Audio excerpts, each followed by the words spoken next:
خانقاہ ربانیہ نقشبندیہ روحانی معلج پیر مفتی احسن محمود نقشبندی صاحب۔ اور جہاں تک تعلق ہے نحوست کا، پہلی بات میں نے عرض کی، اللہ پاک نے کسی چیز کے اندر نحوست نہیں رکھی، دن میں، رات میں، مہینوں میں، ہفتوں میں نحوست نہیں رکھی۔ اب آئیے نحوست رکھی کہاں ہے، نحوست کی جگہ کون سی ہے، ہمیں نحوست کہاں ملے گی، کون سا کام نحوست والا ہے۔ اب دیکھیے رحمت کائنات صلی اللہ علیہ وسلم فرماتے ہیں اگر کوئی شخص نماز نہیں پڑھتا، اس بے نمازی کی نحوست، یہ الفاظ حدیث پاک، اگر کوئی شخص نماز نہیں پڑھتا اس بے نمازی کی نحوست 40 دائیں طرف جو گھر ہے ان میں پڑتی ہے، 40 بائیں طرف گھروں میں پڑتی ہے، 40 سامنے جو گھروں میں پڑتی ہے، 40 جو پیچھے گھر ہے، گویا کہ اس ایک بے نمازی کی نحوست نماز نہ پڑھنے کی 160 گھروں تک جا رہی ہے۔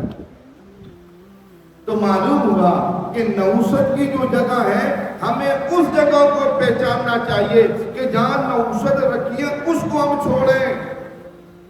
نحوست نماز نہ پڑھنے میں ہے، اور سب سے بڑی نحوست کا مرکز گناہ ہے، اللہ پاک کی نافرمانی ہے، رسول پاک صلی اللہ تبارک و تعالیٰ علیہ وسلم کے طریقوں کی خلاف ورزی ہے۔ جب میں اور آپ ہم اللہ کی نافرمانیاں کریں گے، حضور کے طریقوں کی خلاف ورزیاں کریں گے، یہ سب سے بڑی نحوست ہمارے پہ پڑے گی۔ آپ نے سنا ہوگا حدیث پاک میں آتا ہے جو نماز نہیں پڑھتا اس کے چہرے سے صلح کا نور اٹھا دیا جاتا ہے۔ پھر نحوست پڑی ہوتی ہے، 12 بجے ہوتے ہیں اس کے اوپر کوئی خوشی کا اثرات نہیں، کوئی اطمینان کا اثرات نہیں، بالکل نحوست پڑی ہوتی ہے، کام جس سے کوئی نہیں ہوتا، تو کرے تو بھی خراب کر دیتا ہے۔ تو اس لیے یاد رکھیے، میں نے اور آپ نے کم از کم جو ہم یہاں پر موجود ہیں یا جو میری بات سن رہے ہیں، کم از کم ہم اس بات بارے میں اپنے ذہنوں کو صاف کر لیں، دماغوں کو فریش کر لیں،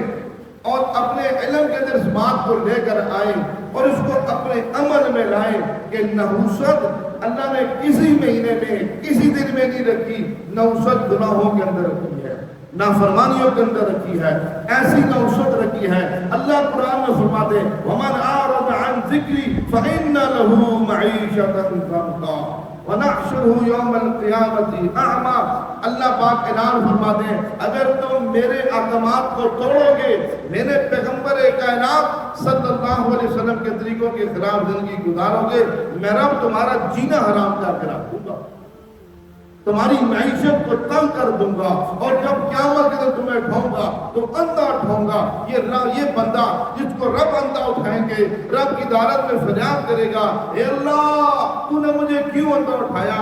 میں تو آنکھوں والا تھا، میری آنکھیں تھی، میں دیکھتا تھا، آج آپ نے مجھے اندھا اٹھا دیا، اس کی کیا وجہ ہے؟ رب اعلان کرتے ہیں ہم نے آنکھیں تمہیں دی تاکہ میری قدرت کے شاہکار کو دے کر مجھے پہچانو، میری عظمت تمہارے دل میں ہو، میری بڑائی تمہارے دل میں اترے کہ رب نے کیسے بڑے آسمانوں کو بلند کر دیا، کیسے زمینوں کو بچھا دیا، کیسے پہاڑوں کو گاڑ دیا، رب نے کیسے سمندروں کو چلا دیا، کیسے کائنات کے نظام کو رب نے اپنی قدرت سے بنا دیا۔ میں نے تو اس لیے تمہیں آنکھیں دی تھی تم میری کائنات کے شاہکار کو دے کر مجھے پہچانو، میری بڑائی تمہارے دل میں اترے، میری عظمت تمہارے دل میں اترے، میری وحدانیت تمہارے دل میں اترے۔ سب کچھ کے ہوتے ہوئے بھی تم نے مجھے نہیں پہچانا، تم نے آنکھوں سے اندھوں والا کام لیا ہے، ہم نے بھی تمہیں اندھا کر دیا۔